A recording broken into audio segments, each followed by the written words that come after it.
Now another aspect of this whole thing is downtowns, you know, they grew for a reason, and those reasons might not exist anymore, and you could have a 10-block downtown that's half filled with empty storefronts.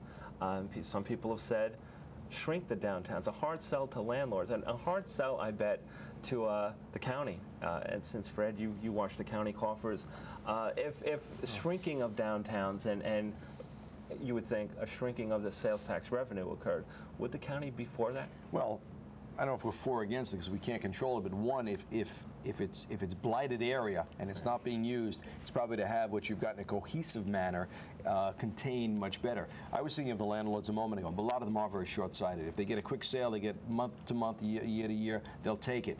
We have to convince many of them who don't live in the county. We have some in local communities I know that live in Queens. They just want the buck. We've had tremendous problems in getting them to cooperate because the responsibility is ultimately theirs for the facade and many of the things that are not an operating burden on the retailer.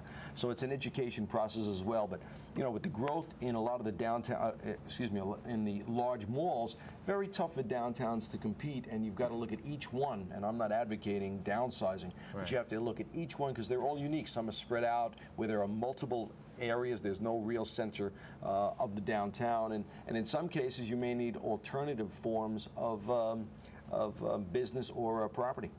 Okay, now I want to explore the shrinkage issue with you two gentlemen, but another county-related issue is perhaps changing the property tax structure so that merchants would be encouraged to have senior citizen housing above their stores, which would give you, you know, a ready-made customer base. How do you stand on that? That's a wonderful idea. It's one that certainly you need the diversity and approach as an incentive, and that would be something that has to be done in Albany, but certainly I would strongly support. Couldn't be done on the county level? No, we need authorization from the state. With authorization, though, the county would probably have to manage it. I mean, there'd probably have to be incentive programs and, exactly. a complex structure. Yep. But any property tax benefit for senior citizens is done at a statewide level first, then implemented pursuant to that at the local level. Okay, first, the shrinkage issue. Do you think downtown should be smaller? I think it depends on the viability of the downtown. If I think you have to look at each downtown area in and of itself.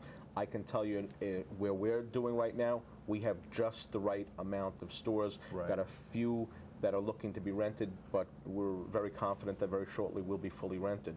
There may be other areas that are not, and maybe those areas need to explore that. Or they can take other uses as well, that, as you said, maybe mixing with senior citizen housing, etc. Okay, we're almost out of time, but Mr. Lehner, do you think the senior citizen housing idea above retail stores and some kind of incentive program from the county, you think it would work? Well, actually, Fred's right. It does not come from the county, though. It is a state-level program. And I happen to have some meetings with the Dormitory Authority coming up in trying to put the senior citizens right on Main Street.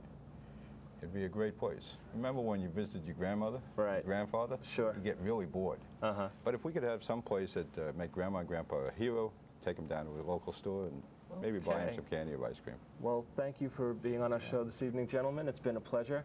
I'm Danny McCue from Anton Community Newspapers, and you've been watching Insight Nassau. Thank you. Good night.